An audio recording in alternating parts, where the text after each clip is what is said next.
Hello everyone, welcome to my UPSC. Rajasthan assistant professor की regular preparation चल रही है। उम्मीद है जल्दी आपको इसकी एग्जाम डेट भी मिलने वाली है, क्योंकि अभी रिसेंटली आरपीएससी में कुछ नए मेंबर अपॉइंट किए हैं। तो अब जो एग्जाम्स बाकी रह गए हैं आरपीएससी के, तो उनको भी फास्ट प्रोसेस किया जाएगा, तो जल्दी इसकी डेट आपको एग्जाम की मिलने के चांसेस हैं। 17 टेस्ट ऑलरेडी कंप्लीट हो चुके हैं। इसमें यहाँ पे आपको हो सकता है 17 नहीं करवाए गए हों, लेकिन जिन्होंने टेस्ट सीरीज ज्वाइन कर रखी है उनको रेगुलर टेस्ट सेंड करते हैं। अगर आपने टेस्ट सीरीज ज्वाइन नहीं की है तो आप टेस्ट सीरीज ज्वाइन कर लीजिए।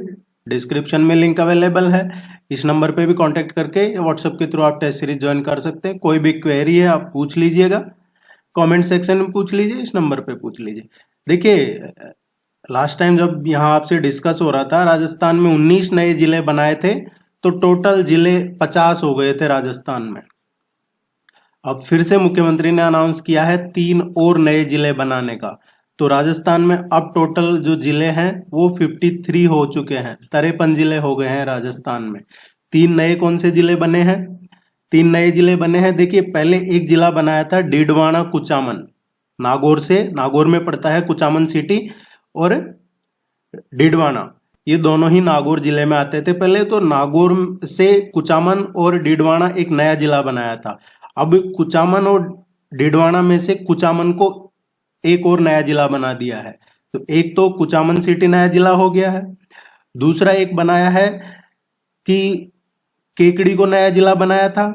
अब केकड़ी के पास में ही है मालपुरा, केकड़ी और शाहपुरा, ये एक ही रो में है। मालपुरा है, मालपुरा से आगे जाएंगे तो आपको केकड़ी, और केकड़ी से आगे जाएंगे तो शाहपुरा। तो पहले शाहपुरा जो भीलवाड़ा में आता था उसको नया जिला बना दिया था, केकड़ी जो अजमेर में आता था इसको नया जिला बना दिया था, अब मालपुरा को भी नया जिला बना दिया है। तो एक ये हो गया। दूसरा सुजानगढ़ जो चूरू में है, तो सुजानगढ़ को भी अब नया जिला बनाया है। कुचामन सिटी, मालपुरा और सुजानगढ़, ये 3 नए जिले बनाए हैं, तो टोटल 53 डिस्ट्रिक्ट हो गए हैं राजस्थान में। पढ़ते रहिएगा, अदरवाइज आपको नोट्स तो सेंड करेंगे इनके साथ में अपडेटेड, तो आपको कोई इश्यू नहीं रहेगा। टेस्ट सीरीज आपको हिंदी और इंग्लिश दोनों में अवेलेबल है। Let's begin. गोविंदगढ़, किशनगढ़, लक्ष्मणगढ़ और रामगढ़ निम्नलिखित में से किस जिले का हिस्सा है? देखिए, इसका जो करेक्ट आंसर आएगा अलवर आएगा। अलवर जिले का हिस्सा है ये तीनों। अलवर में बानसूर, बहरोड, गोविंदगढ़, कटुमर, किशनगढ़, बास, कोट कासिम, लक्ष्मणगढ़, मुंडावर, राजगढ़, रामगढ़, थानागाजी, तिजारा, नेमराना, मालाखेड़ा, रेणी, टपुकड़ा, ये सभी लगभग 17-18 तहसीलें अलवर जिले में हैं। तो ये अलवर इसका हिस्सा है। अभी रिसेंटली आरपीएससी आरएएस का एग्जाम लगा है, उसमें तो जो ये नए डिस्ट्रिक्ट्स वगैरह बनाए हैं उससे ज्यादा कुछ पूछा नहीं है, लेकिन आपके एग्जाम तक ये नॉर्मल हो जाएगा तो पूछा जा सकता है आपसे क्वेश्चन। राष्ट्रमंडल संसदीय संघ का 9वां भारत क्षेत्र सम्मेलन निम्नलिखित में से किस शहर में आयोजित किया गया? ये अभी रिसेंटली राष्ट्रमंडल जो संसद संघ का 9वां एडिशन हुआ है, सीपीए बोलते हैं इसको, ये कहां पे हुआ है? ये उदयपुर में हुआ है।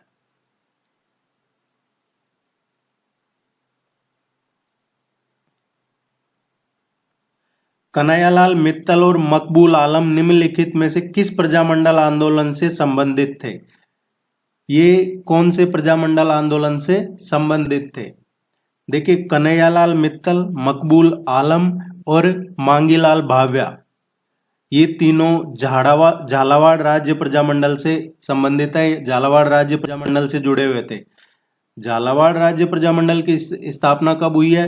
1946 में, 25 नवंबर 1946 को झालावाड़ राज्य प्रजामंडल की स्थापना की गई थी, और इसके अध्यक्ष कौन थे? मांगीलाल भाव्या इसके अध्यक्ष थे। और इसकी जो पहली बैठक हुई थी वो पूछ लिया जाता है कई बार, वो 1947 में हुई थी पहली बैठक इसकी।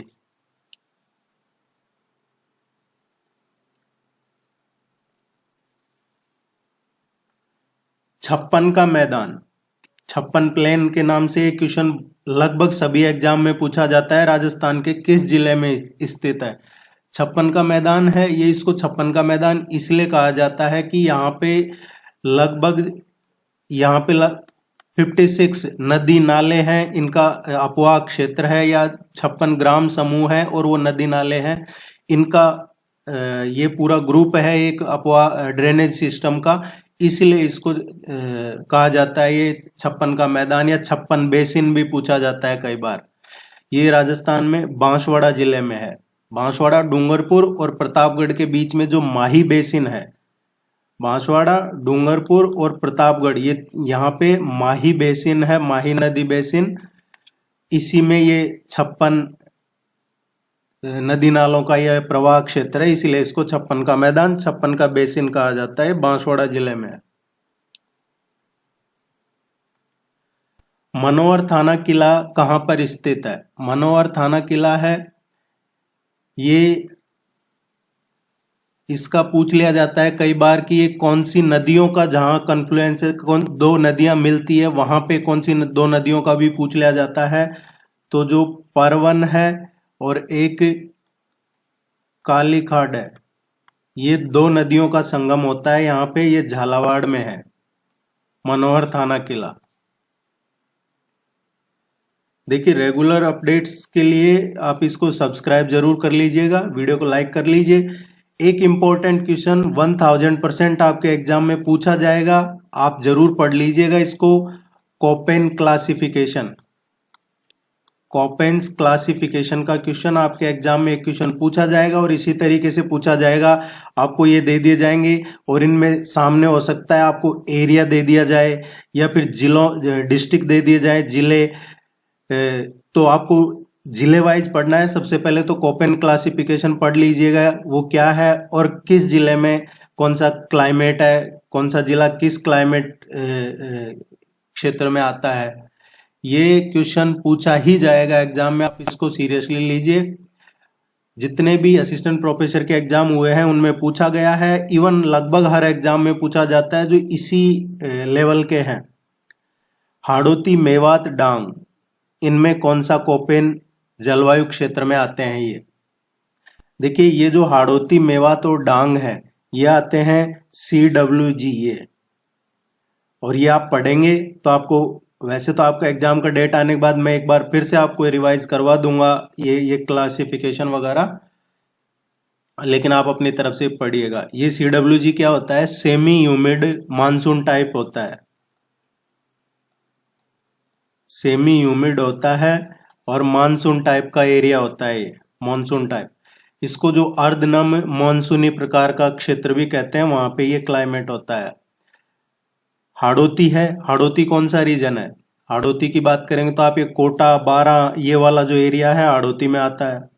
मेवात, अलवर, भरतपुर, मेवात रीजन है। डांग, धौलपुर, भरतपुर का एरिया डांग रीजन में आता है। तो आप समझिए, राजसमंद, भीलवाड़ा, टोंक, दौसा, सवाई माधोपुर, अलवर, भरतपुर, धौलपुर, कोटा, बारां, चित्तौड़गढ़, करौली, ये सभी इसी में आते हैं। तो ये फोर्थ इसका करेक्ट आंसर आएगा।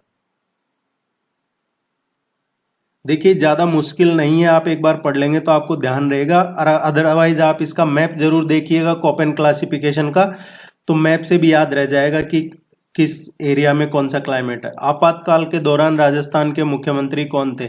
इसको अच्छे से डिटेल में करवाया हुआ है आपको। इमरजेंसी कब लगी थी राजस्थान में? 4 बार इमरजेंसी लगी है। कब लगी है? उस टाइम राज्यपाल कौन थे, मुख्यमंत्री कौन थे, ये सब अच्छे से करवाया हुआ है। आपको चैनल पे प्लेलिस्ट है RPSC के नाम से, उसमें जाके देखिएगा, वीडियोज सभी मिल जाएंगे। एक बार और मैं आपको थोड़ा रिवाइंड करवा दूं। राजस्थान में 4 बार इमरजेंसी लगी है, 1967, 1977, 1980 एंड 1992। 67, 77, 80 और 92 में 4 बार इमरजेंसी लगी है। 67 में इमरजेंसी लगी थी जब मोहनलाल सुखाड़िया मुख्यमंत्री थे और डॉक्टर संपूर्णानंद है जो राज्यपाल थे। 77 में जब इमरजेंसी लगी थी जब हरदेव जोशी थे मुख्यमंत्री और वेदपाल त्यागी राज्यपाल थे। 80 में जब इमरजेंसी लगी थी तो भैरों सिंह शेखावत मुख्यमंत्री थे और रघुकुल तिलक राज्यपाल थे। 92 में जब इमरजेंसी लगी थी तो रेड्डी राज्यपाल थे, मरी रेड्डी, और भैरों सिंह शेखावत ही मुख्यमंत्री थे। दोनों बार यही मुख्यमंत्री थे। तो आपातकाल कब हुआ है? आपातकाल का सभी को पता है, 1975 में इमरजेंसी लगी थी देश में, तो उस टाइम पे हरदेव जोशी मुख्यमंत्री थे।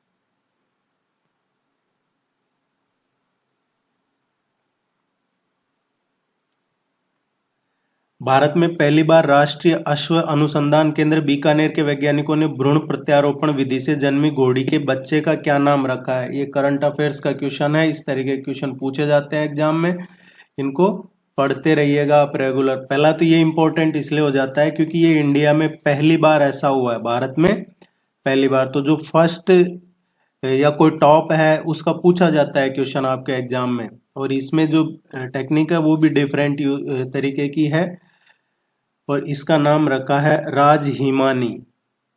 इसके पीछे लॉजिक है, आप पढ़िएगा। इसमें बीकानेर भी याद रखना आपको। गिलुंड और भगवानपुरा किस सभ्यता से हैं? देखिए, एक तो जो सिविलाइजेशन है कालीबंगा और आहड़ सिविलाइजेशन, इन दोनों से एक क्वेश्चन जरूर पूछा जाता है।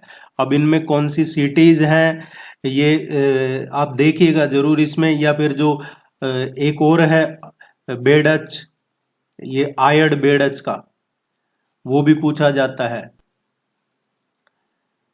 इस क्वेश्चन का जो करेक्ट आंसर आएगा, ये गिलुंड और भगवानपुरा दोनों ही आहड़ सभ्यता से संबंधित है। गिलुंड से है ये जो राजसमंद जिले में बनास नदी के तट पे है, ये ताम्र युग की सभ्यता है। और आहड़ है, ये आहड़ उदयपुर में है, मेवाड़ रीजन में।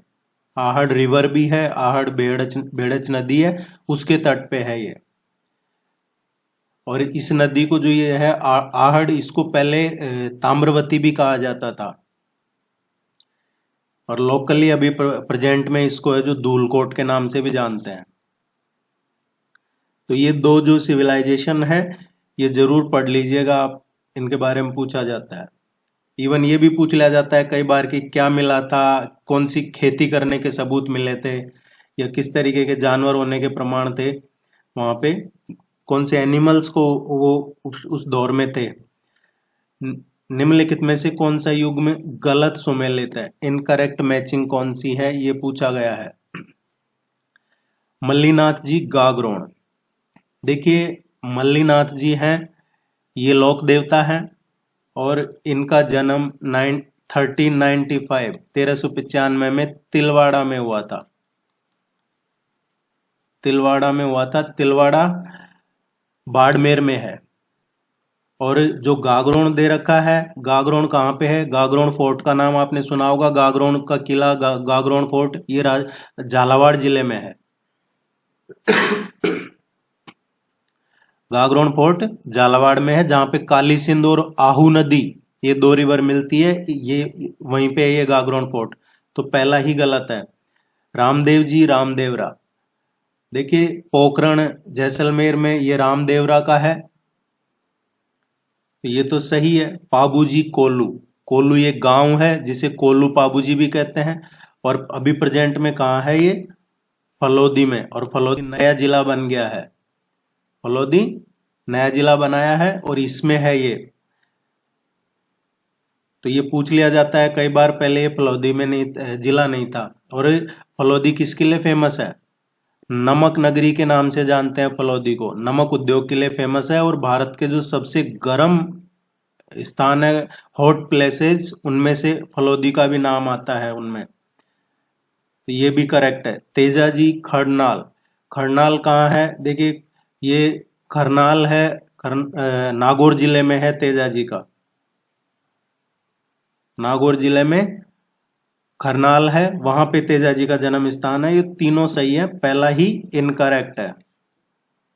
ये सभी लोक देवता है राजस्थान में, और भी मध्य प्रदेश, गुजरात, इनमें भी इनको पूजा जाता है। अग्रवाल समाज की स्थिति का जायजा लेने के लिए अक्टूबर 2023 को राजस्थान सरकार द्वारा किस बोर्ड का गठन किया गया है? जितने पिछले 10, 15, 20 साल में बोर्ड नहीं बनाए हैं उतने बोर्ड अभी रिसेंटली मुख्यमंत्री जी ने बना दिए हैं। अब इसका पब्लिक सेवा हो सकती है, या फिर जो कई बार क्या होता है, सभी एमएलएज को मंत्री तो बना नहीं सकते, तो फिर उनको किसी बोर्ड का अध्यक्ष बना दिया जाता है। इस तरीके से सबको सेटिस्फाई किया जाता है। अग्रवाल समाज के लिए जो बनाया है अभी रिसेंटली राजस्थान गवर्नमेंट ने, ये राजस्थान राज्य अग्रसेन कल्याण बोर्ड बनाया है 4 अक्टूबर 2023 को। अभी नए 8 कल्याण बोर्ड बनाए हैं, ये नए 8 बोर्ड बनाए हैं, इनको मंजूरी मिल चुकी है रिसेंटली। और इनमें राजस्थान राज्य राजा बली कल्याण बोर्ड है, वाल्मीकि कल्याण बोर्ड है, मेघवाल कल्याण बोर्ड है, पुजारी कल्याण बोर्ड है, इसके अलावा है जो केवट कल्याण बोर्ड है, जाटव कल्याण बोर्ड है, धानका कल्याण बोर्ड है, कायस्थ कल्याण बोर्ड है। इस तरीके के बनाए हैं। जितना पिछले 1 साल में राजस्थान में काम हुआ है उतना अगर 5 साल में हो गया होता तो राजस्थान में काफी बेरोजगारी कम हो गई होती और भी कई चीजों में इम्प्रूव होता, क्योंकि पिछले 1 साल में काफी अच्छा काम किया है। बाकी 4 साल का सब पता है लोगों को। गौरी नृत्य किस जनजाति से संबंधित है? गौरी नृत्य है, ये कब होता है? सावन भादो जो मंथ आता है, सावन भादो माह, उसमें ये किया जाता है। और गौरी नृत्य है भील जनजाति से संबंधित है। भील जनजाति का ये प्रसिद्ध नृत्य है गौरी नृत्य। देखिए जो ट्राइबल डांस है उनका एक क्वेश्चन एग्जाम में पूछा जाता है, तो आप जरूर इनको पढ़िएगा। Specially Bhil tribe, Garasia tribes, इनके क्वेश्चन पूछे जाते हैं एग्जाम में। तो इनकी जो डांस फॉर्म है पढ़ लीजिएगा, ये करवाए गए हुए हैं आपको पहले। राजस्थान में कालाकूटा, लीलवानी, नारदिया, तिम्मामोरी किस खनिज के उत्पादक क्षेत्र हैं? तो ये जो कालाकूटा, लीलवानी, नारदिया, तिम्मामोरी हैं, ये मैंगनीज के उत्पादक क्षेत्र हैं। कई बार आपको इनमें से 2 दे के भी पूछ लिया जाएगा, 3 दे के भी पूछ लिया जाएगा, तो ये आप अच्छे से याद कर लीजिएगा। लिलवाना, तलवाड़ा, इसके अलावा सागवा है, तामेसर है, कालाकूटा है, ये सभी बांसवाड़ा में है। बांसवाड़ा जिले में है, ये सभी मैंगनीज के उत्पादक क्षेत्र हैं। इसके अलावा उदयपुर में भी है कुछ। उदयपुर में कौन से हैं? जैसे देबारी हो गया, स्वरूपपुरा है, नेगाड़िया है, ये उदयपुर में है। तो ये सभी मैंगनीज उत्पादक क्षेत्र हैं।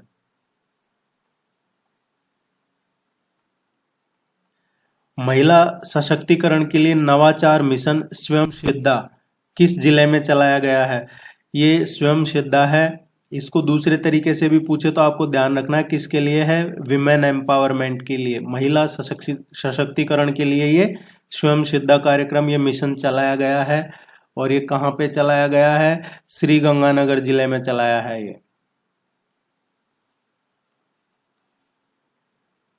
इस तरीके के क्वेश्चन आप एक्सपेक्ट कर सकते हैं। इसके माध्यम से क्या है, एक तो विमेन एम्पावरमेंट, दूसरा महिलाओं को खेल से जोड़ने के लिए भी ये शुरू किया गया है। उनके अपने विमेन राइट्स, जो उनके ड्यूटीज और राइट्स, इसके बारे में भी इसमें इंक्लूड है इस मिशन में विमेन्स को लेके।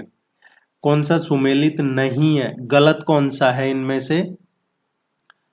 तो देखिए ये सभी वन्यजीव अभ्यारण्य है। बस्सी वन्यजीव अभ्यारण्य किस जिले में है? बस्सी वन्यजीव अभ्यारण्य राजस्थान में चित्तौड़गढ़ जिले में है, तो ये करेक्ट है। शेरगढ़ वन्यजीव अभ्यारण्य ये बूंदी जिले में नहीं है, शेरगढ़ है बारां जिले में। एक्चुअली शेरगढ़ वन्यजीव अभ्यारण्य बारां जिले में है। बारां को वराह नगरी भी कहा जाता है, और बारां में अटरू तहसील है, और अटरू तहसील में ये शेरगढ़ कस्बा है, उसमें है।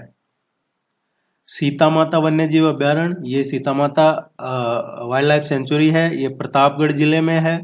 और इसको जो संरक्षित वन क्षेत्र घोषित किया था ये 1979 में किया था, 2 अक्टूबर को, 2 नवंबर को एक्चुअली, 2 नवंबर ये 1979 को सीता माता वन्य जीव अभ्यारण्य को संरक्षित क्षेत्र घोषित किया था।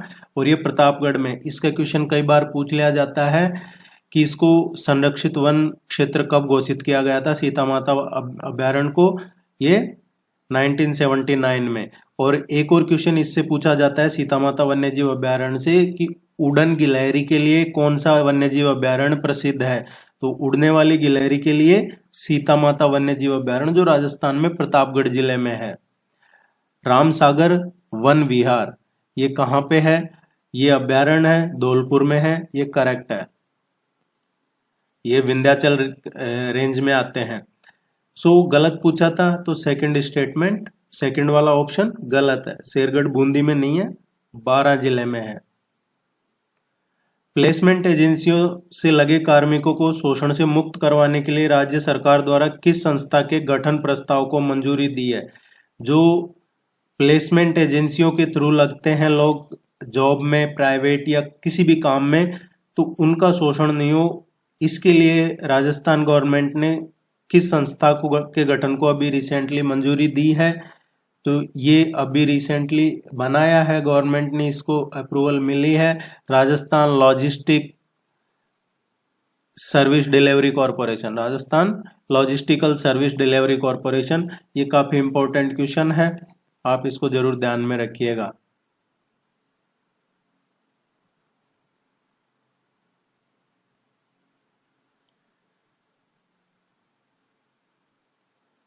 आपकी रेगुलरिटी बनी रहेगी, आप टेस्ट सीरीज जरूर ज्वाइन कर लीजिएगा। राजस्थानी भाषा साहित्य एवं संस्कृति अकादमी के द्वारा वर्ष 2023-24 के लिए सूर्यमल मिश्रण शिखर पुरस्कार किसे दिया जाएगा, ये भी दिया गया है, सूर्यमल मिश्रण का अनाउंस हुआ है। ये पुरस्कार कुदरत सु कुचमाद करके एक कृति है, पुस्तक है, ये बीकानेर के हैं, डॉक्टर मनमोहन सिंह यादव, उनको दिया जाएगा ये सूर्यमल मिश्रण पुरस्कार 2023-24। ये आपको ध्यान में रखना है, डॉक्टर मनमोहन सिंह यादव को सूर्यमल मिश्रण पुरस्कार 2023 किसके लिए, उनकी पुस्तक है कुदरत सु कुचमाद।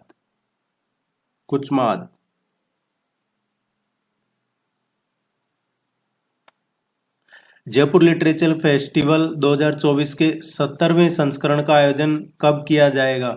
ये 17th एडिशन जो जयपुर लिटरेचर फेस्टिवल है इसका होगा 2024 में, और ये 1 से और 5 फेब 2024 के बीच में होगा। जयपुर लिटरेचर फेस्टिवल ये काफी फेमस रहता है, इसकी शुरुआत हुई थी 2006 से, और ये 17वां एडिशन होगा इसका, 17वां संस्करण, 1 से 5 फरवरी 2024 के बीच में। Rajasthan real estate regulatory authority RERA का चेयरमैन किसे बनाया गया है, ये काफी चर्चा में है, ये नाम जरूर ध्यान रखिएगा। ये वैसे रिटायर होने वाली है अभी दिसंबर में जहां तक है। ये रेरा का चेयरमैन बनाया अभी वीनू गुप्ता को, IAS ऑफिसर है ये वीनू गुप्ता, है रिटायर होने वाली है दिसंबर में। और अभी इनको जो एडिशनल चीफ सेक्रेटरी थी शायद ये अभी राजस्थान में, MSME में थी ये एडिशनल चीफ सेक्रेटरी, अब इनको रेरा में बनाया है।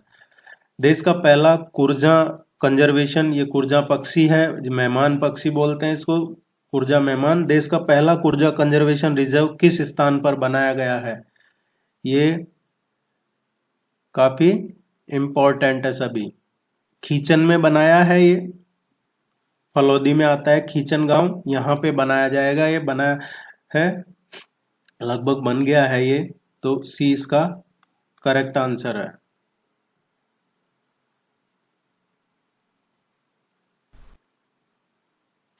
देश के पहले रेलवे टेस्ट ट्रैक का निर्माण कहाँ किया जा रहा है, ये देश का पहला होगा रेलवे का टेस्टिंग ट्रैक, इसका निर्माण किया जा रहा है कहाँ पे, ये कुचामन में किया जा रहा है, कुचामन में किया जा रहा है इसका निर्माण। और ये जो नावा सिटी है, नावा, वहां पे नावा रेलवे स्टेशन है, उसके पास में किया जा रहा है। इसको दूसरे तरीके से पूछा जा सकता है कि किसकी तर्ज पे बनाया जा रहा है, तो ये इस तरीके का जो रेलवे टेस्टिंग ट्रैक है, ये यूएसए, ऑस्ट्रेलिया एंड जर्मनी, इनकी तर्ज पे ये बनाया जा रहा है। पहले डिडवाना कुचामन थे, लेकिन अब डिडवाना अलग हो गया और कुचामन नया जिला बन गया, और ये नावा सिटी में जो है रेलवे स्टेशन उसके पास में बनाया जा रहा है, तो नावा कुचामन में है। सी इसका करेक्ट आंसर है।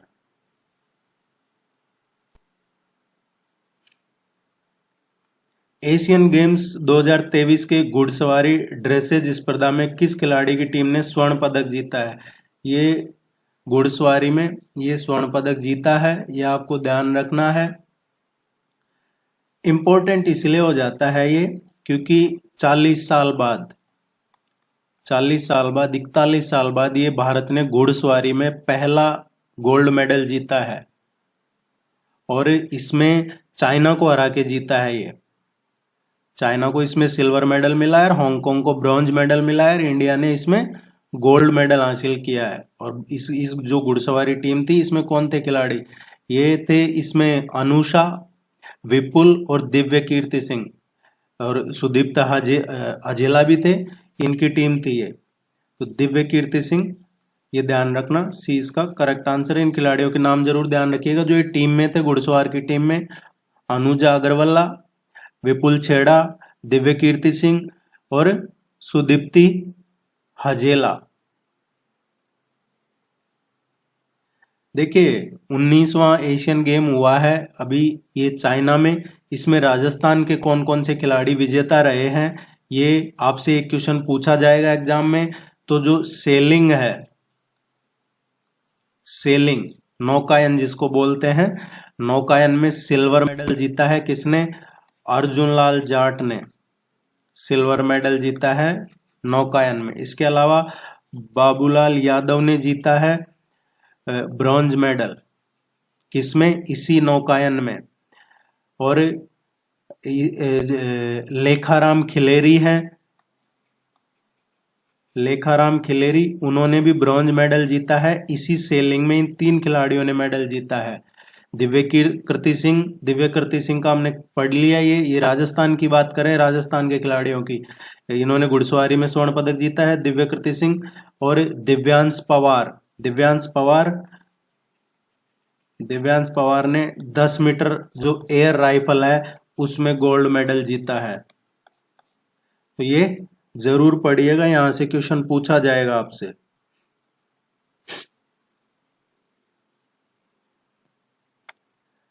हाल ही में वुड बर्निंग पेंटिंग बनाने वाली यंग आर्टिस्ट पूजापुरी गोस्वामी का संबंध राजस्थान के किस जिले से है? ये काफी चर्चा में है ये पेंटिंग। तो ये किस जिले से है राजस्थान में? इसका जो करेक्ट आंसर आएगा, ए आएगा, जयपुर। सोल्डरिंग आयरन से इन्होंने लकड़ी को जला के ये पोर्ट्रेट बनाने की कला है, इसको कहते हैं would burning.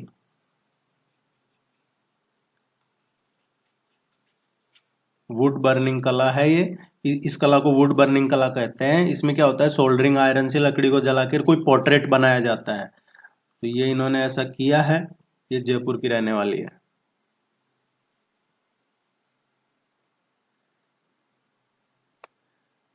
Nihal Chand painting के किस स्कूल से जुड़े हुए हैं? देखिए राजस्थान की पेंटिंग का एक क्वेश्चन पूछा जाता है एग्जाम में। तो किशनगढ़ पेंटिंग हो गई, मेवाड़ पेंटिंग, इस तरीके के क्वेश्चन जो हैं वो पूछे जाते हैं आपके एग्जाम में। और जो मास्टर है चित्रकार निहाल चंद, उन्होंने 1748 से और 57 तक किशनगढ़ के उत्तराधिकारी जो शासक थे सावंत सिंह, इनको दिया जाता है ये इस किशनगढ़ पेंटिंग का श्रेय। जो मोर ध्वज निहाल चंद माने जाते हैं इसके प्रमुख, जो किशनगढ़ शैली है उसके। और राजस्थान की मोनालिसा जिसको कहा जाता है, पेंटिंग कौन सी है, बनी ठनी पेंटिंग। ये सभी किशनगढ़ स्कूल ऑफ पेंटिंग से जुड़े हुए हैं। तो किशनगढ़ स्कूल पेंटिंग का ध्यान रखना आपको। इसमें सावंत सिंह, निहाल चंद और बनी ठनी, ये पूछा जाता है अक्सर ये क्वेश्चन, बनी ठनी किस पेंटिंग से है, तो किशनगढ़।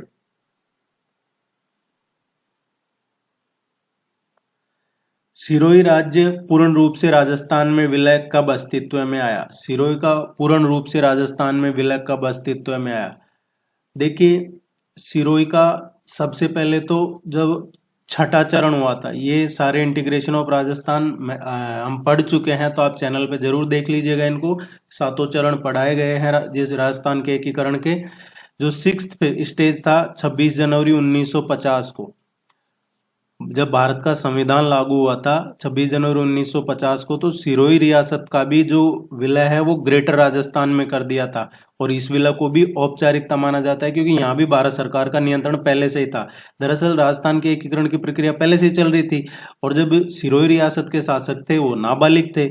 इसी वजह से सिरोही रियासत का कामकाज है जो दोवागढ़ की महारानी थी उनकी अध्यक्षता में एजेंसी काउंसिल देख रही थी, और जिसका गठन है जो भारत के सत्ता हस्तांतरण के लिए किया गया था। सिरोही रियासत के है जो इसमें एक हिस्से को आबू देलवाड़ा को लेके विवाद चल रहा था, और उसी के कारण इस चरण में आबू देलवाड़ा तहसील को मुंबई और शेष रियासत को राजस्थान में मिला दिया गया था। तो आपको ध्यान रखना है, माउंट आबू और जो देलवाड़ा है उसको मुंबई में मिला दिया गया था, क्योंकि सरदार पटेल का रोल था उसमें, तो उन्होंने उसको मुंबई में मिला दिया गया था। और पंडित नेहरू हैं, बाद में उनको दखल देना पड़ा जब ये फिर 7वें चरण में, क्योंकि राजस्थान के कुछ जो पॉलिटिशियन थे, लीडर थे, उन्होंने पंडित नेहरू को ये लेटर लिखे। उसके बाद आबू देलवाड़ा को भी राजस्थान में मिलाया गया, और आबू देलवाड़ा को कब मिलाया? 7th स्टेज में, 7वें चरण में 1 नवंबर 1956 को। इसमें आंदोलन वगैरह हुए थे, तो पूर्ण रूप से 1 नवंबर 1956 को मिलाया था। 20 का करेक्ट आंसर है second one.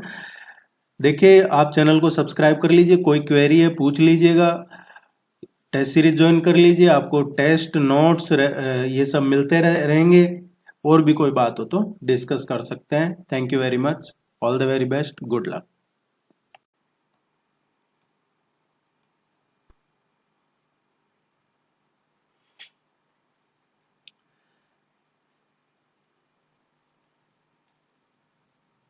Hello everyone, welcome to my UPSC. RPSC Rajasthan assistant professor की एग्जाम डेट अनाउंस हो चुकी है। 7 जनवरी को आपका एग्जाम है, 7 जनवरी 2024 को। इसके 18 टेस्ट ऑलरेडी हम करवा चुके हैं। जिन्होंने टेस्ट सीरीज ज्वाइन नहीं की है, टेस्ट सीरीज ज्वाइन कर लीजिए, आपकी रेगुलरिटी बनी रहेगी, आपको नोट्स मिल जाते हैं सिलेबस के, इंक्लूडिंग करंट अफेयर्स टोटल।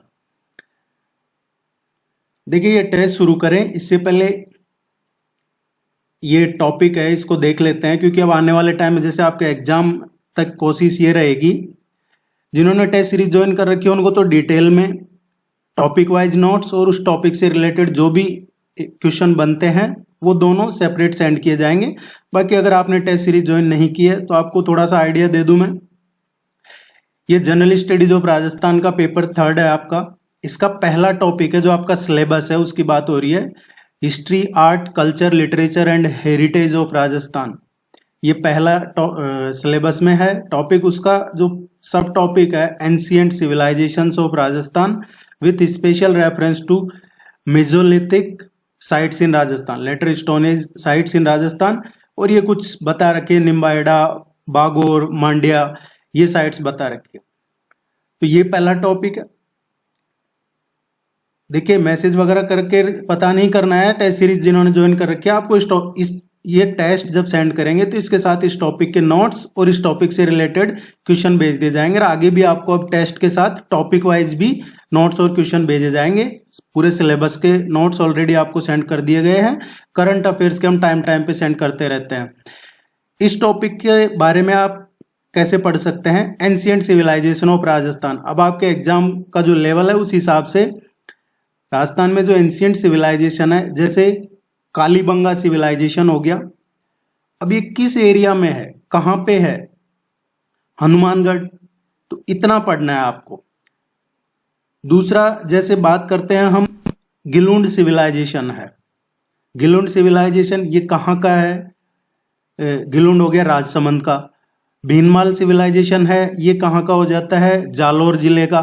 तो इस तरीके से पढ़ना है। एक तो इसको आपको टोटल जो सिविलाइजेशन है, एंशियंट सिविलाइजेशन, ये 12-13 की लिस्ट है, इनको पर्टिकुलर एरिया वाइज देखना है, ज्यादा डिटेल में नहीं पढ़ना।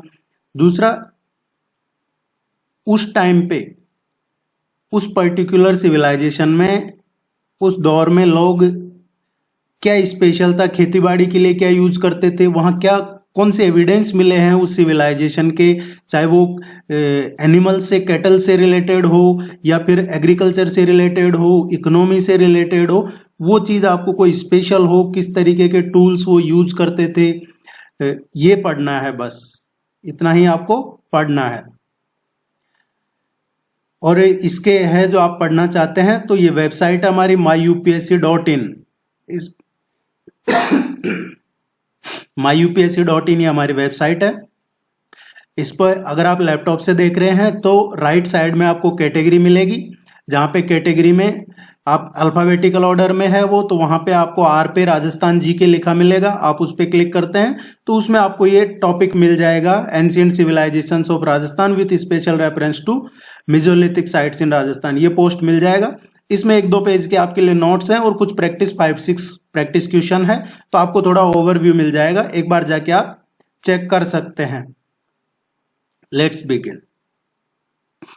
देखिए, टेस्ट सीरीज हिंदी और इंग्लिश दोनों में अवेलेबल है, आपके सब्जेक्ट्स के लिए भी अवेलेबल है। आप इस नंबर पे जो ऊपर दे रखा है आपको इस पे कांटेक्ट कर सकते हैं, व्हाट्सएप वगैरह करके पूछ सकते हैं। Which inscription tells about the origin of Pratihar from Saumitra Lakshman. ये जो 2 चीजें हैं इसमें, कौन से इंस्क्रिप्शन में ये मिलता है हमें कि जो प्रतिहार्स हैं, प्रतिहार कौन, गुर्जर प्रतिहार डायनेस्टी की बात हो रही है, कि उनका ओरिजिन के बारे में किस इंस्क्रिप्शन में, किस शिलालेख में, अभिलेख में मिलता है हमें इस बारे में कि वो ओरिजिन उनका इससे है। सौमित्र लक्ष्मण, ये लक्ष्मण वो ही है जो प्रभु श्री राम के छोटे भाई हैं, और इनको सौमित्र इसलिए कहा जाता है क्योंकि इनकी माता जी का नाम सुमित्रा था, जैसे देवकी नंदन वैसे ही सौमित्र। तो ये किस इंस्क्रिप्शन में मिलता है, ये मिलता है हमें ग्वालियर इंस्क्रिप्शन में। ग्वालियर इंस्क्रिप्शन में मिलता है कि जो गुर्जर प्रतिहार हैं ये they are described as the descendants of Saumitra Lakshman. ये इस तरीके का एक क्वेश्चन इंस्क्रिप्शन का पूछा जाता है आपके एग्जाम में। गुर्जर प्रतिहार डायनेस्टी की है तो इसके बारे में ये सब नागभट्ट फर्स्ट है, ये इसी के रूलर रहे हैं, और 8 to 11th सेंचुरी में ये सबसे पीक पे रहे हैं, इनका रूल रहा है। राजस्थान की बात करें तो मंडोर, जो मंडोर है ये मारवाड़ में है, जोधपुर में, वहां पे रहा है इनका, हरिश्चंद्र ने रूल किया है ड्यूरिंग 6 to 9th सेंचुरी। और इस डायनेस्टी का है जो शुरू में रहा था उज्जैन से, और उज्जैन के बाद फिर बाद में ये कन्नौज शिफ्ट हो गए थे। इसका करेक्ट आंसर फर्स्ट आएगा। When was the मत्स्य संघ merged into the greater Rajasthan. इसमें 2 चीजें हैं, एक तो मत्स्य संघ और दूसरा ग्रेटर राजस्थान। मत्स्य संघ क्या है, मत्स्य संघ को द यूनाइटेड स्टेट्स ऑफ मत्स्य कहें, या फिर इसको मत्स्य यूनियन कहें, या मत्स्य संघ कहें, ये तीनों एक ही चीज है। ये जब राजस्थान नहीं बना था उससे पहले इंडियन स्टेट हुआ करता था, छोटे छोटे रियासतें, रजवाड़े, राज्य ये हुआ करते थे, जैसे अजमेर राज्य हो गया, वैसे ये हुआ करते थे। अब ये जो मत्स्य संघ है ये इसकी स्थापना कब हुई थी, ये देखिए। वैसे तो इंटीग्रेशन ऑफ जो unification of Rajasthan, integration of Rajasthan, ये पूरा डिटेल में पढ़ाया हुआ है, और आप जरूर देखिएगा, चैनल पे जाके आरपीएससी की प्लेलिस्ट होगी उसमें मिल जाएगा आपको। तो ये पूरा डिटेल में पढ़ाया हुआ है, फिर भी मैं बता देता हूं। ये मत्स्य संघ की स्थापना हुई थी 18 मार्च को 1948। और किसके मर्जर से हुई थी ये? अलवर, भरतपुर, धौलपुर एंड करौली जो थे उनके मर्जर से ये प्रिंसली स्टेट थे, अलवर, भरतपुर, धौलपुर और करौली, इससे ये मत्स्य संघ बना था। अब बात करते हैं इसका मर्जर कब हुआ ग्रेटर राजस्थान में। ग्रेटर राजस्थान क्या है? ग्रेटर राजस्थान कब बना? जब इसमें 4 स्टेट जोधपुर, जयपुर, बीकानेर एंड जैसलमेर, जोधपुर, जयपुर, जैसलमेर और बीकानेर, ये 4 राज्यों का जब ज्वाइन हुआ तो जो इंटीग्रेशन हुआ 30 मार्च 1949 को, 30 मार्च 1949 में, 1949 में, उसको कहा जाता है ग्रेटर राजस्थान। और इसीलिए 30 मार्च को राजस्थान दिवस मनाया जाता है, क्योंकि बाद में एज ए प्रिंसिपलिटी नीम राणा और लावा ने भी ज्वाइन कर लिया था। तो अब क्वेश्चन पे आते हैं। क्वेश्चन क्या पूछ रहा है? मत्स्य संघ ग्रेटर राजस्थान में मर्ज कब हुआ? ये 15 मई 1949, मई 15, 1949 को मत्स्य संघ का मर्जर हुआ ग्रेटर राजस्थान में।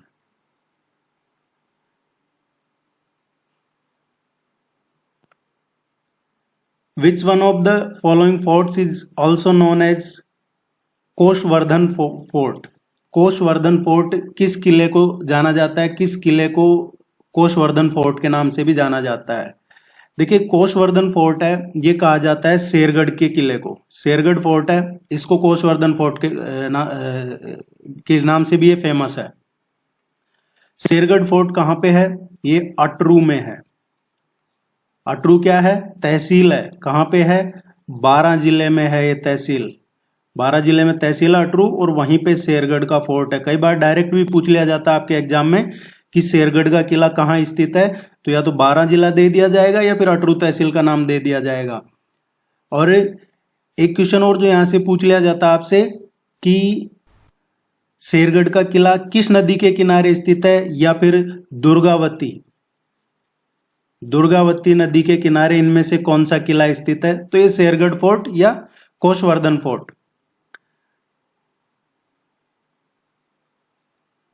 आपके टेस्ट में यहां पूरे क्वेश्चन नहीं मिलते हैं, लेकिन इसमें करंट अफेयर्स वगैरह सारा सिलेबस कवर इंक्लूड होता है।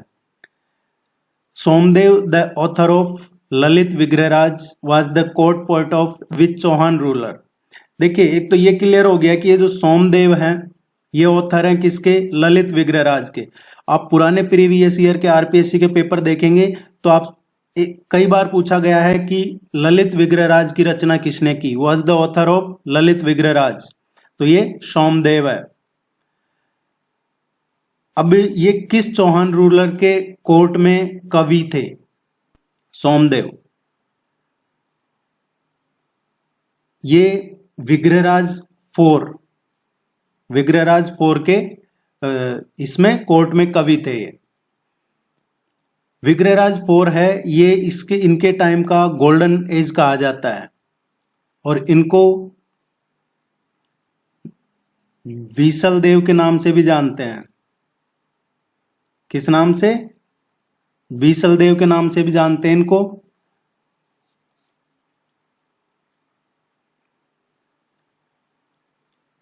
यह आपको ध्यान रखना है।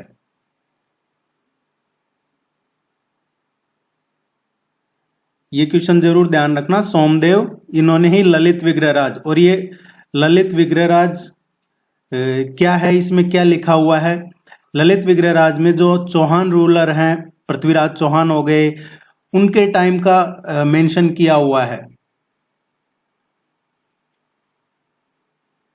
और इनको है जो एक नाम से और ब्रदर्स ऑफ पोएट भी कहा जाता है, कवि बांधव भी कहा जाता है इनको।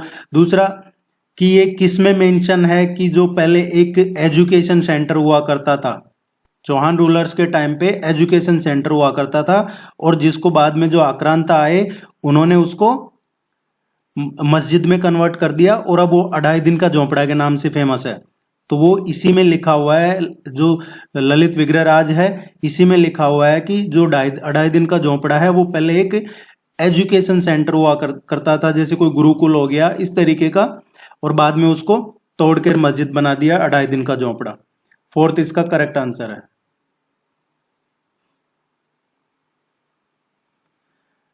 विच historian has called the battle of Haldighati as the battle of Gogunda? देखिए, बैटल ऑफ हल्दीघाटी की बात कर लेते हैं। बैटल ऑफ हल्दीघाटी कब हुआ था? 18 जून 1576, 18 जून 1576 को ये हल्दीघाटी का युद्ध हुआ था। किसके बीच हुआ था? एक तरफ थे महाराणा प्रताप और दूसरी तरफ थी मुगल फोर्स, अकबर की जिस फोर्स थी, और अकबर की जो फोर्स थी उसको लीड कर रहे थे मान सिंह। मान सिंह फर्स्ट थे, या आमेर के राजा थे उस टाइम, तो ये लीड कर रहे थे उसको, अकबर की सेना को। और ये हल्दीघाटी का युद्ध कहाँ हुआ? ये गोगुंदा के पास में ही हुआ था। गोगुंदा क्या है? गोगुंदा है ये तहसील है उदयपुर जिले में। अभी गोगुंदा उदयपुर जिले में तहसील है, और इसी गोगुंदा में एक नैरो वो है, माउंटेन है, पास है, जहां पे हल्दीघाटी का युद्ध हुआ था। अरावली की पहाड़ियां हैं और वहां पे एक सकड़ा पहाड़ी दर्रा है जहां पे हल्दीघाटी का युद्ध हुआ था। अब इस हल्दीघाटी के युद्ध को बैटल ऑफ गोगुंदा किसने कहा है? ये कहा है अब्दुल कादिर बदायूनी। अब्दुल कादिर बदायूनी ये एक हिस्टोरियन था, ट्रांसलेटर था, और ये मुगल एम्पायर था उस टाइम पे था ये। और ये इसको अब्दुल कादिर बदायूनी का एक क्वेश्चन और पूछ लिया जाता है कई बार, was known as the grand mufti of India. India का ग्रांड मुफ्ती इनमें से किसको कौन जाना जाता है? तो ये अब्दुल कादिर बदायूनी को ही कहा जाता है। इसने कई ट्रांसलेशन किए हैं, स्पेशली हिंदू वर्क्स जो एपिक रामायण है, महाभारत है, इनका भी इसने हिंदी में ट्रांसलेशन किया है। तो फर्स्ट इसका करेक्ट आंसर है।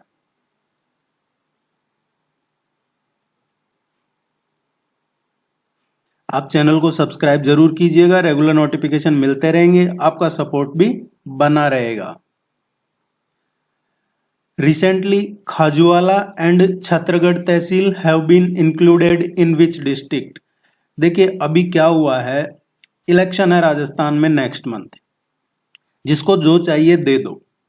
पिछले 4 साल में राजस्थान में क्या रहा है सभी ने देखा है, लेकिन अभी पिछले 1 साल में क्या हुआ है? हालांकि पिछले 1 साल में कई अच्छे काम भी हुए हैं, लेकिन पिछले 4 साल में क्या हुआ है वो हमेशा चर्चा में ही रहा है, जनता चर्चा में नहीं रही है।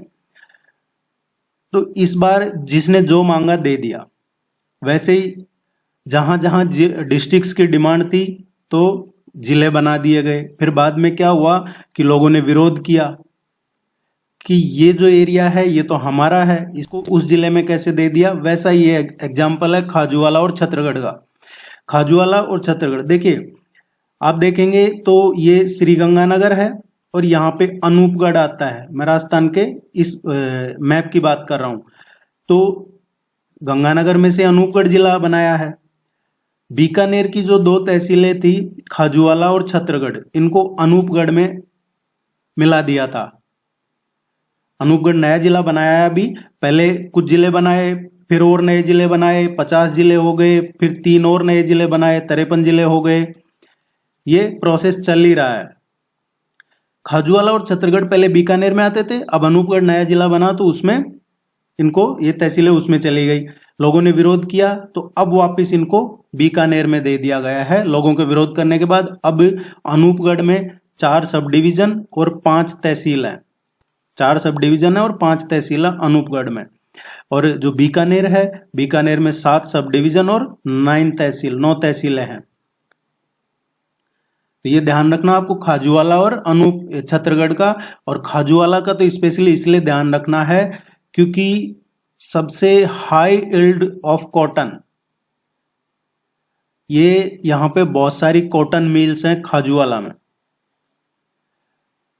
और इसके अलावा जो ऑयल की मिल्स भी यहाँ पे बहुत सारी है। तो ये इसलिए भी काफी इंपॉर्टेंट है। पूछ लिया जाएगा आपसे इनमें से कौन है जो सबसे अच्छी कॉटन के लिए प्रसिद्ध है। With which institutions community of Rajasthan Chandkaran Sharda and Harbilas Sharda was associated?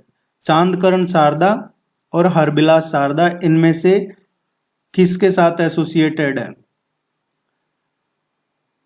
देखिए, ये जो चांदकरण शारदा है और हरबिलास शारदा है, ये आर्य समाज से एसोसिएटेड है।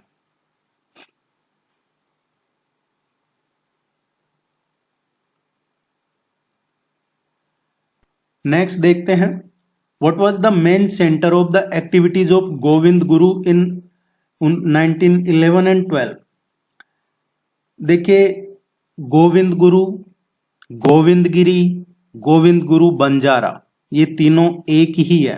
गोविंद गुरु, उन्हीं को गोविंद गिरी के नाम से जाना जाता है और उन्हीं को गोविंद गुरु बंजारा के नाम से जाना जाता है।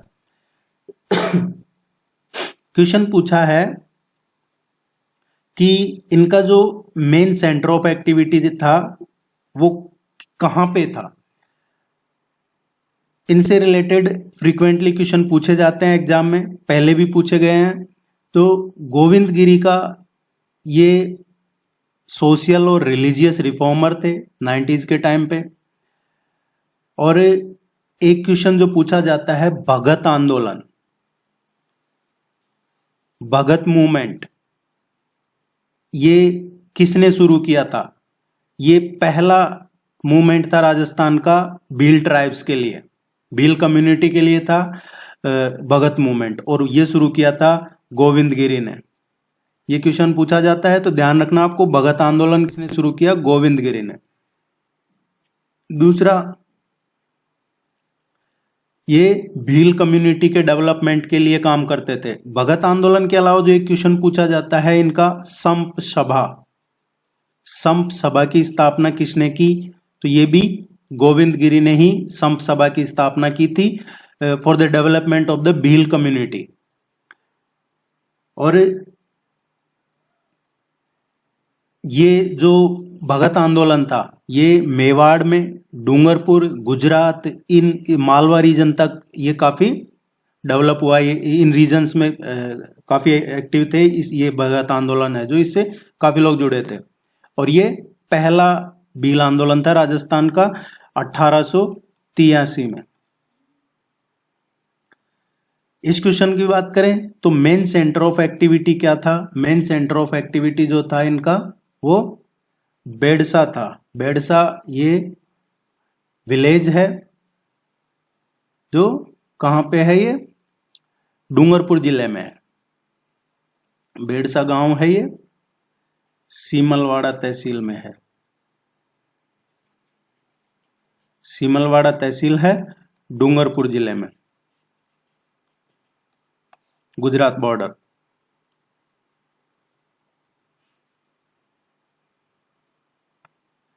विच is the main temple of folk god Harbuji situated? Harbuji का जो मेन टेम्पल है वो कहां पे है? लोक देवता हड़बूजी का मुख्य टेम्पल, मंदिर कहां पे है इनमें से?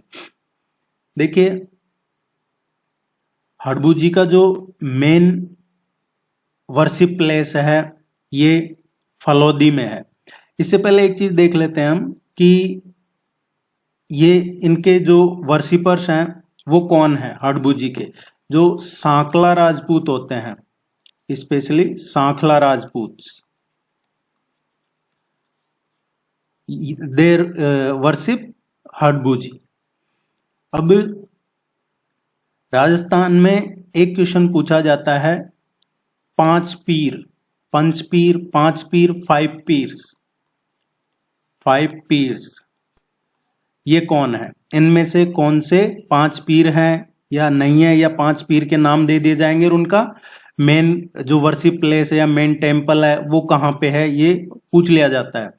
तो पांच पीर का वैसे तो पहले आपको ये करवा चुका हूं मैं, लेकिन फिर भी ये क्वेश्चन आया तो एक बार वापस ही कर लेते हैं ताकि आपका रिवीजन भी हो जाएगा।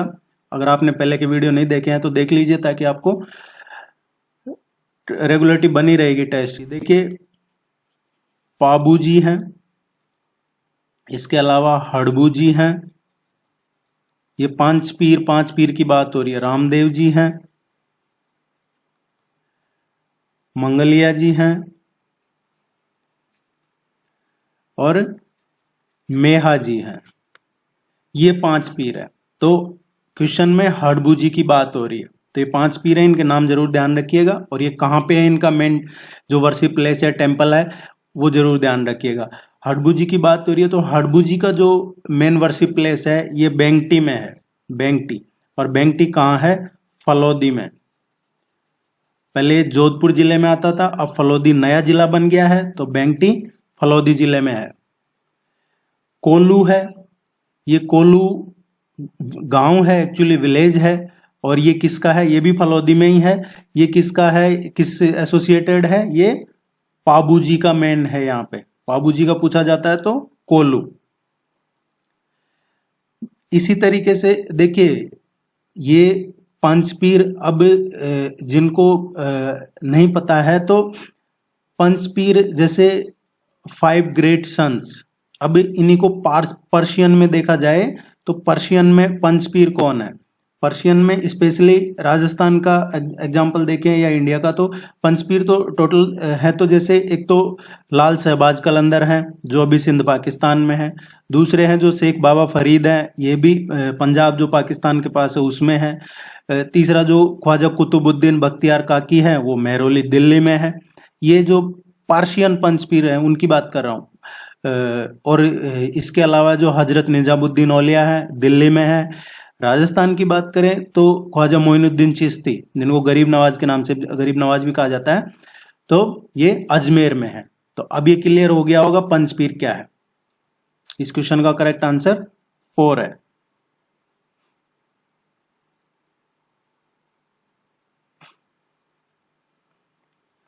Which Satyagrahi had died in 1942 in Jodhpur jail during the hunger strike. इनमें से कौन से सत्याग्रही थे जिन्होंने भूख हड़ताल की और 1942 में वो जोधपुर जेल में उनकी डेथ हो गई। देखिए ये थे बाल मुकुंद बिस्वा। बाल मुकुंद बिस्वा है, ये मारवाड़ लोक परिषद के नेता थे। और ये इन्होंने भूख हड़ताल किया, हंगर स्ट्राइक, किसके खिलाफ, जो एट्रोसिटीज थी सरकार की उनके खिलाफ। जो उस टाइम पे जिनकी सरकार थी, देश आजाद हुआ नहीं था, तो अंग्रेजों के खिलाफ इनको उठा के जेल में डाल दिया। इन्होंने भूख हड़ताल की, बाद में इनको जेल में डाला तो वहीं पे इनकी डेथ हो गई। ये ध्यान रखिएगा, बाल मुकुंद बिस्वा। अब मारवाड़ लोक परिषद के नेता थे। मारवाड़ लोक परिषद का क्वेश्चन पूछा जाता है एग्जाम में कि मारवाड़ लोक परिषद की स्थापना किसने की। मारवाड़ लोक परिषद की स्थापना की थी रणछोदास गट्टा ने। रणछोदास गट्टा ने, ये इसके प्रेसिडेंट थे। और अभयमल जैन, अभयमल जैन ये इसके जनरल सेक्रेटरी थे। तो ये क्वेश्चन पूछा जाता है एग्जाम में, मारवाड़ लोक परिषद की स्थापना कब हुई, 16 मई 1938 को, मई 16 1938। और प्रेसिडेंट कौन थे, रणछोड़दास गट्टानी और अभयमल जैन जनरल सेक्रेटरी थे। इसके अलावा इसकी स्थापना में और कौन शामिल थे, भीमराज पुरोहित थे, जयनारायण व्यास थे, ये भी थे। जयनारायण व्यास, जयनारायण व्यास कौन थे, सभी जानते हैं। जयनारायण व्यास हैं ये तीसरे चीफ मिनिस्टर थे राजस्थान के। राजस्थान के तीसरे मुख्यमंत्री बने थे जयनारायण व्यास। पहले मुख्यमंत्री कौन थे राजस्थान के, चीफ मिनिस्टर जब राजस्थान नहीं था, नाम बना नहीं था, उससे पहले था अजमेर हुआ करता था, तो चीफ मिनिस्टर ऑफ अजमेर के नाम से बनते थे। तो पहले जो थे चीफ मिनिस्टर ऑफ अजमेर थे, ये कौन थे, हरिभाऊ उपाध्याय। हरिभाऊ उपाध्याय थे, ये पहले चीफ मिनिस्टर थे, जो chief minister of Ajmer state के नाम से कहा जाता है इनको। दूसरा, जब राजस्थान बना तो राजस्थान के जो पहले चीफ मिनिस्टर बने, फर्स्ट चीफ मिनिस्टर राजस्थान के, वो कौन थे, हीरालाल शास्त्री। हीरालाल शास्त्री अप्रैल 1949 से और जनवरी 1951 तक रहे हैं। 7 अप्रैल 1949 थे और 6 जनवरी 1951 तक रहे हैं। इसके बाद दूसरे जो बने CS वेंकटाचर, ये दूसरे मुख्यमंत्री थे राजस्थान के, जो 6 जनवरी 1951 से अप्रैल 51 तक रहे हैं। इसके बाद में बने ये जयनारायण व्यास।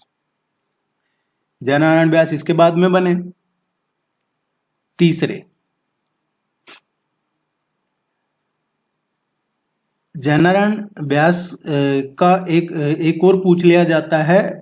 देखिए, ये जोधपुर स्टेट के प्राइम मिनिस्टर भी रहे हुए हैं। जयनारायण व्यास की बात चल रही है क्योंकि हमने बीए बालमुकुंद बिस्वा का पढ़ा, और ये किससे एसोसिएटेड थे? मारवाड़ परिषद से, जो मारवाड़ लोक परिषद थी उससे। अब मारवाड़ लोक परिषद की जो स्थापित की, उनमें एक जयनारायण व्यास भी थे, जो राजस्थान के तीसरे चीफ मिनिस्टर रहे, और ये जोधपुर राज्य के प्रधानमंत्री भी रहे हैं। बने थे 3 मार्च 1948 को, और कब तक रहे? 7 अप्रैल 1949 तक। राजस्थान के चीफ मिनिस्टर रहे हैं ये 2 बार। पहली बार बने 26 अप्रैल 1951 को, और 26 अप्रैल 1951 से, और कब तक रहे हैं जयनारायण व्यास? 3 मार्च 1952 तक। देखिए, जयनारायण व्यास यूनिवर्सिटी भी है जोधपुर में, एक जयनारायण व्यास कॉलोनी भी है बीकानेर में। तो 3 मार्च 1952 फिर वापस इलेक्शन हुए, तो ये जोधपुर से चुनाव ये हार गए, और चुनाव हार गए तो मुख्यमंत्री नहीं बने, तो इनकी जगह मुख्यमंत्री बन गए टीकाराम पालीवाल। फिर थोड़े कुछ महीनों बाद इन्होंने वापस चुनाव लड़ा। टीकाराम पालीवाल ने कहां से चुनाव लड़ा था? महुआ से। और इनके बाद में वापस इन्होंने जोधपुर से हारे, और किशनगढ़ से इन्होंने चुनाव लड़ा। इसके बाद में 1952 में, क्योंकि टीकाराम पालीवाल है जो इसके 3 मार्च के बाद में चुनाव हुए, ये जैसे हार गए जयनारायण व्यास, तो टीकाराम पालीवाल मुख्यमंत्री बन गए। जैसे हुआ था, तो 2008 में क्या हुआ था कि सब कांग्रेस मेजोरिटी में आती है, तो सीपी जोशी हैं, ये राजस्थान के मुख्यमंत्री बनेंगे, जो भी विधानसभा अध्यक्ष है राजस्थान के, सीपी जोशी। ये 2008 में 1 वोट से हार गए थे, और उसके बाद अशोक गहलोत 2008 में मुख्यमंत्री बन गए। वैसा ही कुछ हुआ था। बाद में किशनगढ़ से जीते, और 1 नवंबर 1952 को ही ये फिर से राजस्थान के मुख्यमंत्री बन गए। तो इनके बारे में जरूर ध्यान रखिएगा। और इनसे एसोसिएटेड एक दो क्वेश्चन और पूछे जाते हैं कि जोधपुर प्रजामंडल की स्थापना किसने और कब की? तो जयनारायण व्यास और भंवरलाल सराफ, ये 2 थे। इन्होंने 1934 में जोधपुर प्रजामंडल की स्थापना की थी। मारवाड़ लोक परिषद की स्थापना 1938 में हुई थी। ये कुछ चीजें हैं जो आपको ध्यान रखनी है। जयनारायण व्यास से रिलेटेड कोई क्वेश्चन आएगा तो आप 100% उसको सही कर दोगे, जो कि अक्सर पूछा जाता है। और ये जो आपको बताया, ये सब डिटेल में आपको सेंड कर दिया जाएगा। टेस्ट सीरीज ज्वाइन कर रखा है तो अदरवाइज आप नोट कर सकते हैं। ये अपने हिसाब से जरूर पढ़िएगा। Where was Nehru Youth Transit Hostel and Facilitation Center launched by the Rajasthan government with the aim of building a better future for the youth? Rajasthan सरकार ने Nehru youth transit hostel and facilitation centre ये कहाँ पे बनाया जाएगा? देखिए, अभी जो बजट निकाला था, इसमें मुख्यमंत्री ने अनाउंस किया बजट में कि ये नेहरू यूथ ट्रांजिट हॉस्टल और फैसिलिटेशन सेंटर बनाएंगे। किस लिए बनाएंगे? जो युवा है राजस्थान का, राजस्थान के बजट की बात हो रही है, तो जो राजस्थान का यूथ है उसके बेटर फ्यूचर के लिए, बेहतर भविष्य के लिए नेहरू यूथ ट्रांजिट हॉस्टल और फैसिलिटेशन सेंटर हम बनाएंगे। ये बजट में घोषणा की थी। लेकिन बनाएंगे कहाँ? ये दिल्ली में बनाएंगे। तो ये नई दिल्ली में बनाया जाएगा। Which is the largest assembly seat in Rajasthan on the basis of votes? Votes के बेसिस पे इनमें से कौन सी राजस्थान की सबसे लार्जेस्ट असेंबली सीट है? देखिए, ये असेंबली सीट है जयपुर में, है जोटवाड़ा। यहां से ये होने को तो जो ये सबसे बड़ी सीट है असेंबली सीट। यहां पे जो हारता है ना, उसको भी बहुत वोट मिलते हैं। तो ये, लेकिन इस सीट की प्रॉब्लम क्या है? मतलब यहां पे जनता की जो मेन प्रॉब्लम है वो क्या है? अभी की देखेंगे तो ये 2 सबसे बड़े मुद्दे हैं इस कॉन्स्टिट्यूएंसी में, जोटवाड़ा कॉन्स्टिट्यूंसी में। पानी और स्वास्थ्य।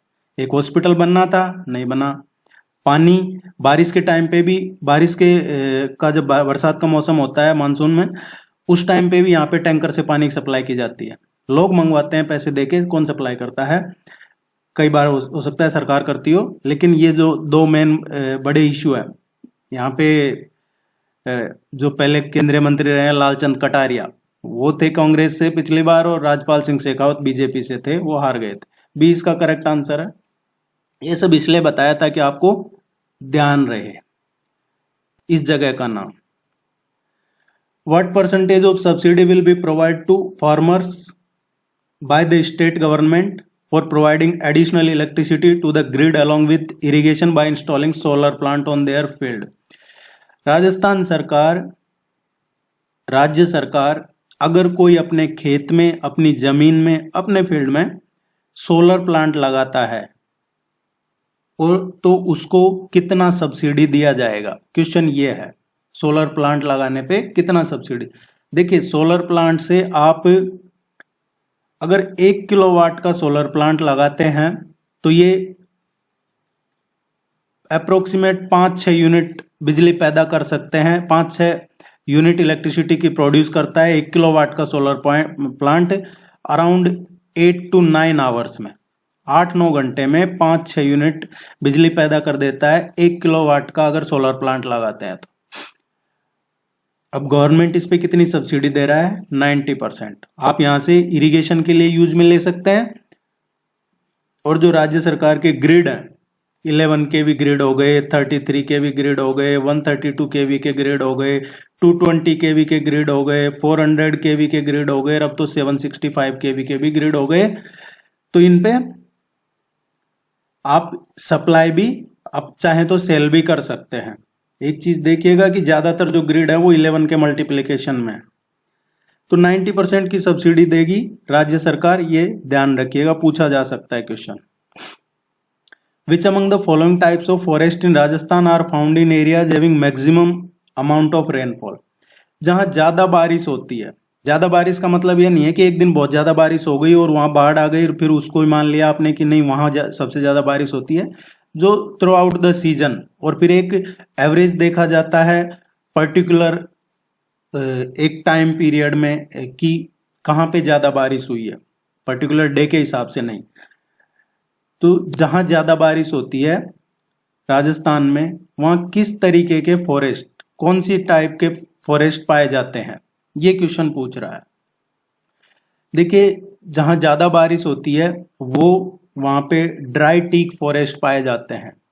स्पेशली जनरली ज्यादातर की बात करें तो सदर्न राजस्थान का जो पार्ट है, और सदर्न राजस्थान अरावली की बात हो रही है, अरावली रेंज, यहां पे ज्यादा बारिश होती है अराउंड 75 to 100 सेंटीमीटर का, जहां कम से कम इतनी हो वहां पे dry teak forest. Dry teak forest ये है शुष्क सागवान वन जिनको कहा जाता है, वो है ड्राई टीक फॉरेस्ट।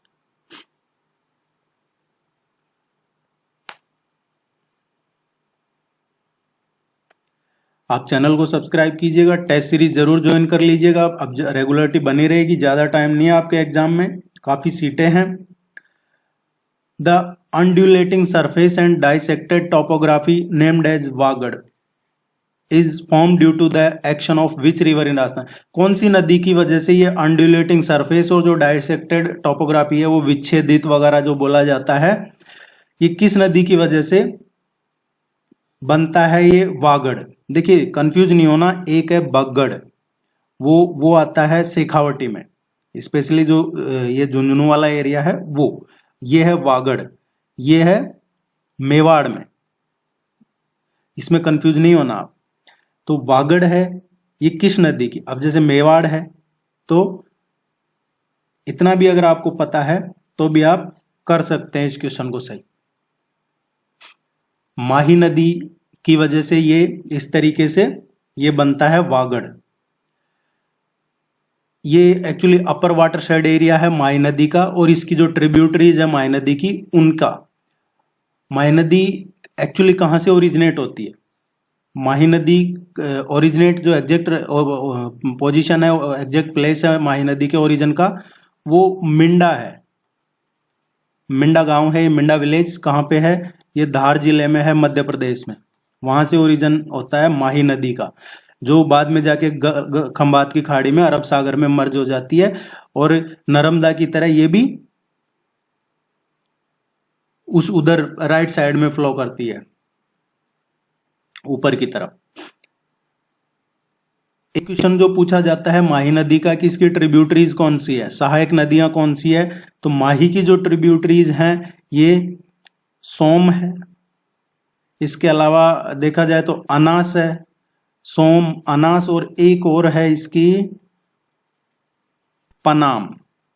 सोम, अनास और पनाम, ये तीन इसकी माही नदी की इंपॉर्टेंट ट्रिब्यूटरीज है। जो पूछा जाता है कि इनमें से कौन सी माही नदी की ट्रिब्यूटरी है या ये तीन किस नदी की ट्रिब्यूटरी है, ये क्वेश्चन पूछे जाते हैं एग्जाम में। सोम नदी है, ये माही की राइट बैंक ट्रिब्यूटरी है। अनास है, ये लेफ्ट बैंक ट्रिब्यूटरी है, और जो पनाम है ये भी लेफ्ट बैंक ट्रिब्यूटरी है, जो बाईं साइड से आके ज्वाइन करती है। जैसे माही नदी ऐसे जा रही है राजस्थान से, तो लेफ्ट बैंक से इधर अनास एंड पनाम, और इधर सोम नदी हो गई।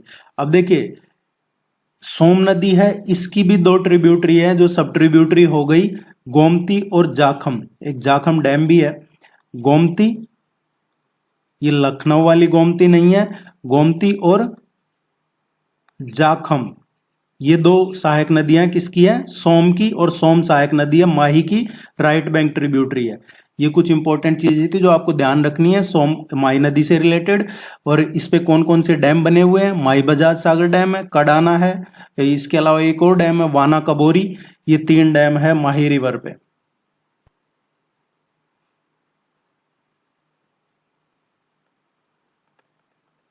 Which is not A correct match. Not A correct match, incorrect कौन सा है, गलत कौन सा है, सही से करेक्टली मैच नहीं कर रहा है। क्वेश्चन को अच्छे से पढ़ना है ताकि गलती ना हो।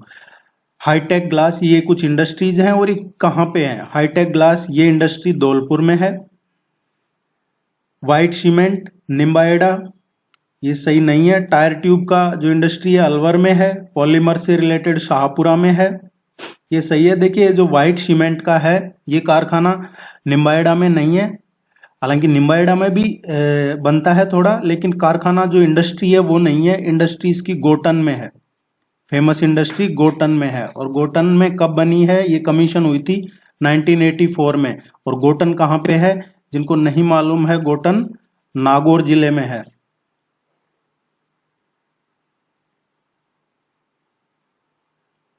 एक क्वेश्चन इस तरीके का इंडस्ट्री का पूछा जाता है आपके एग्जाम में, इसलिए जरूर आप देखिएगा इंडस्ट्री के कौन सी फेमस इंडस्ट्रीज कहां पे है।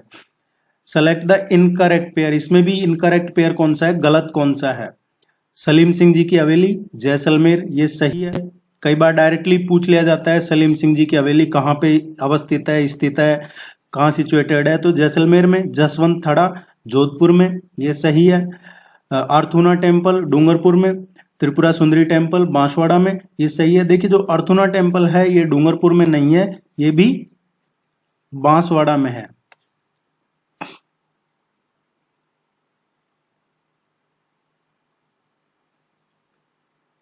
जितना भी पढ़ते हैं उसका रिवीजन जरूर कीजिएगा ताकि आप जो पढ़ रहे हैं उसका आपको 100% रिजल्ट मिले एग्जाम में। अदरवाइज आप पढ़ते जाएंगे पीछे से स्किप हो जाएगा। Recently, Kaynes Oil and Gas Company have signed MOU (Memorandum of Understanding) with which university for agriculture related skill development। अभी जो Kaynes Oil and Gas Company है ये, इसने किसके साथ ये MOU साइन किया है, किस यूनिवर्सिटी के साथ किया है, किस फील्ड के बारे में किया है, एग्रीकल्चर रिलेटेड स्किल डेवलपमेंट को लेकर ये MOU साइन किया है। तो ये अभी रिसेंटली जोधपुर में है जो एग्रीकल्चर यूनिवर्सिटी है, उसके साथ में ये साइन हुआ है Cairn's oil and gas company का।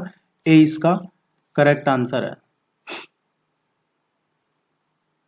इसके अंडर में एक्चुअली क्या है, लगभग 15 ट्रेनिंग प्रोग्राम चलेंगे throughout the year, 15 sessions ऐसा कुछ है।